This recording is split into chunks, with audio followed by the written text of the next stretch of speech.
connected by PVC pipe, which will become important later on.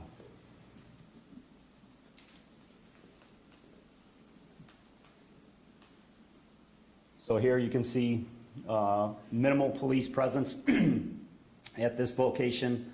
We have police cars in the rear to protect the rear from any vehicles that may come up behind First Amendment protesters that walk down the streets, and they have been doing that throughout the last month and a half.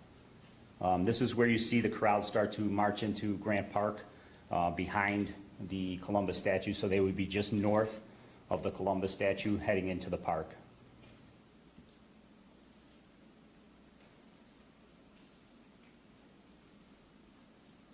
Okay, here's where we see the protest take a turn for the worse and turn into a riot situation. A lot of these individuals put up umbrellas and hid behind those banners among the foliage down the hill, so shielded from our officers' sight who are on the ground. And as you can see where the arrow is pointing out, this is just showing an individual changing from his clothing into all black clothing. And you'll see as the video progresses how they form up and march toward the statue. So here, again, a lot of the protesters are moving in front to shield this group who are all changing clothes and preparing weapons to be thrown at the officers who are standing at the statue, which is approximately half a block away. And now, again, you see the protesters moving in a platoon-like fashion with the banner that is all connected by PVC pipe towards the statue. And here's where they start marching south in Grant Park towards the statue. The PVC pipe is then taken apart from the banners. And a lot of that PVC pipe was sharpened on the ends to a point, which was being jabbed at the officers up when they get closer to the statue, and you'll see a video of that.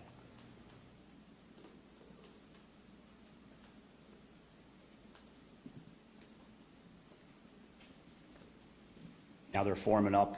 You'll see the banners come down, and then they start moving.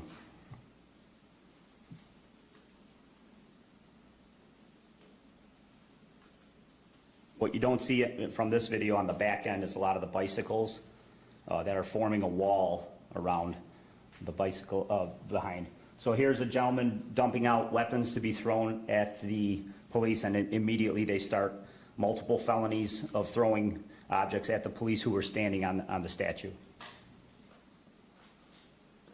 We've seen frozen water bottles, frozen cans of different types of substances, rocks, explosive devices, and then obviously here comes the PVC with the banner that was broken apart and then jabbed at the officers. I want to point out that we've had multiple protests at the statue prior to this event that were all peaceful, and we respected everyone's First Amendment right to protest peacefully, but this was not. What you're seeing here was obviously an ambush on the police officers.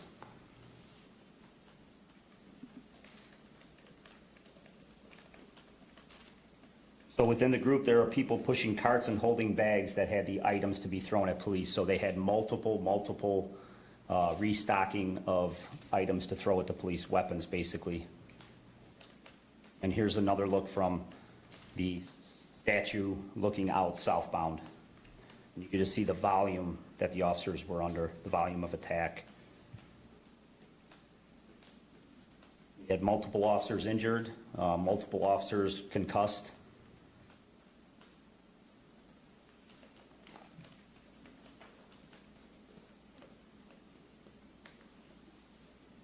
Then I'd like to point out there's the sticks being thrown.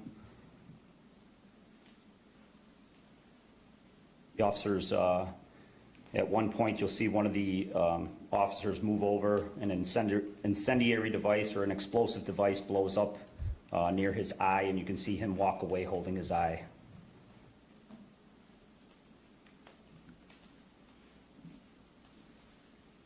What's the condition of that officer's eye? That officer's eye is damaged. He has to go back daily to have his eye checked by the eye doctor and may require surgery. That's